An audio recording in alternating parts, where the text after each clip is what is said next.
Batman has one of the most impressive rogue galleries in the comic book world. His opponents are sinister, they're creative, and they definitely know how to give Bats a run for his money. Well, most of them, that is. There's a few Batman villains that are, well, a little less competent than the rest, and some are just flat out dumb. So today we're going to be counting down the top 10 dumbest Batman villains. Let's jump right in.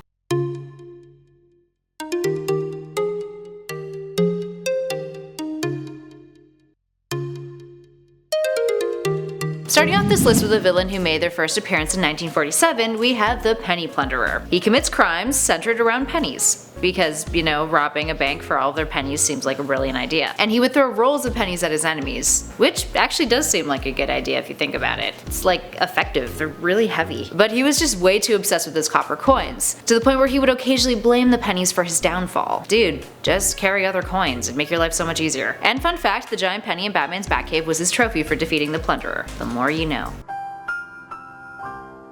And at number 9 is Kite Man, the man who can fly anything. Or at least that was the tagline for this supervillain on the comic he first appeared in. He had a big kite strapped to his back that he used to commit crimes. So how did Batman defeat him? By using a kite of his own. Kite fight. Yes, I said that. But there is one cool component of this character. Apparently his name is a reference to the Peanuts and Charlie Brown's inability to get a kite in the air. Oh, incompetence. I'm glad he channels his namesake. And at 8 is the Polka-Dot Man. Pro tip for villains out there. Don't use your favorite childhood games as an inspiration for your evil alias. Ain't gonna help much if everyone just wants to play Twister with you when you're trying to commit crime. Meet Polka-Dot Man. No brownie points here for the creative name there, friends. First appearing in Detective Comics 300, this bad guy committed crimes using a polka dot theme. And how did Batman stop him after figuring out he was the one behind all the polka dot themed crimes? By punching him in the face. Because what's he gonna do, throw more polka dot things at him?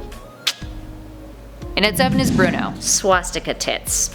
Yep, this is Bruno. She first appeared in Frank Miller's The Dark Knight Returns, and she's a neo-Nazi who worked for the Joker as a henchwoman. And you know what? She probably would have been a frustrating force to be reckoned with if, you know, she didn't have swastikas on her butt and her boobs, giving new meaning to the term TNA. Sorry, I'll show myself out. And at number 6 is Zebra Man. Zebra Man makes this list because of how absurd of a situation he puts Batman in, and how absurd he looks in general. We're talking his Silver Age introduction here, friends. So Zebra Man is a scientist that learns how to change his body with energy, which creates lines of force that shoot out of his body and repel pretty much everything. So of course Silver Age Batman manages to goof up when apprehending him and manages to get the lines of force himself, which he can't control. Thanks Silver Age! And Zebra Man's real name? John Cena. John Cena!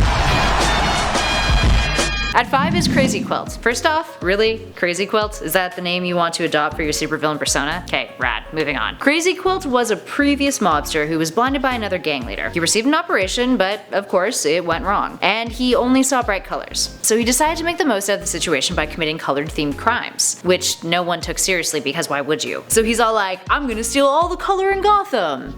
And who defeats him? Well, the Boy Wonder, because Batman didn't give a First appearing in 1951, for whatever reason this character keeps being brought back, and even had a cameo in the Batman animated series. I'm going to weave you both into carpets and spend the rest of my life walking all over you. I guess all those colors were too good to pass up on. And at 4 is the Rainbow Creature. Meet Rainbow Creature. He was spawned from a volcano and apparently has T-Rex hand syndrome. I'm talking this thing, where the hands are little and the arms don't do much.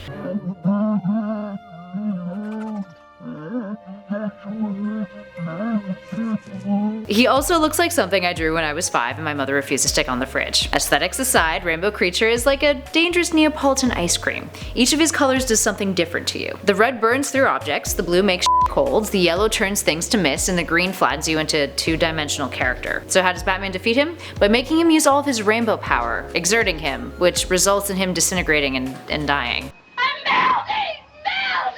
Ooh. And at 3 is Egghead. Many of our favorite actors managed to get roped into the Batman television series of the 60s, or better yet the 1966 film, and Vincent Price was one of them. So who did he play? Egghead. He had an egg-shaped head. A self-proclaimed world's smartest criminal, Egghead would commit crimes that were egg-themed, and he threw around a lot of egg puns. Like, exactly, and excellent. Back, I say.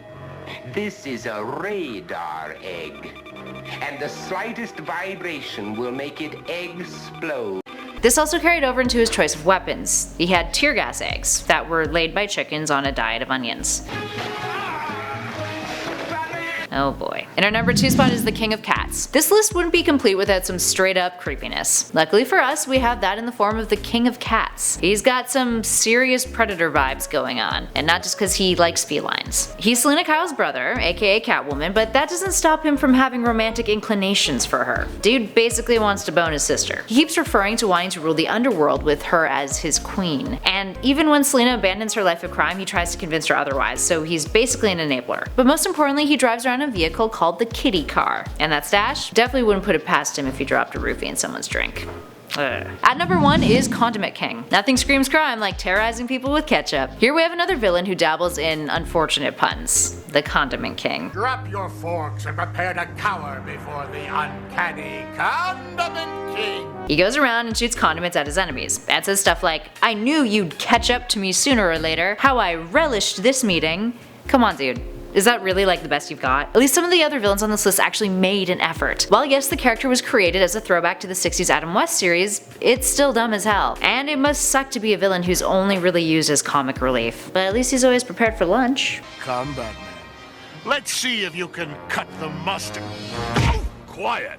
There we have it, friends. Did your favorite dumb Batman villain make the list? Got any suggestions that we can use to make another part of this list? Let us know in those comments below, and make sure you hit those like and subscribe buttons on your way out. But for now, I'm Kelly Pally, and this has been Top 10 Nerd. I'll catch you guys in the next one. So long, suckers.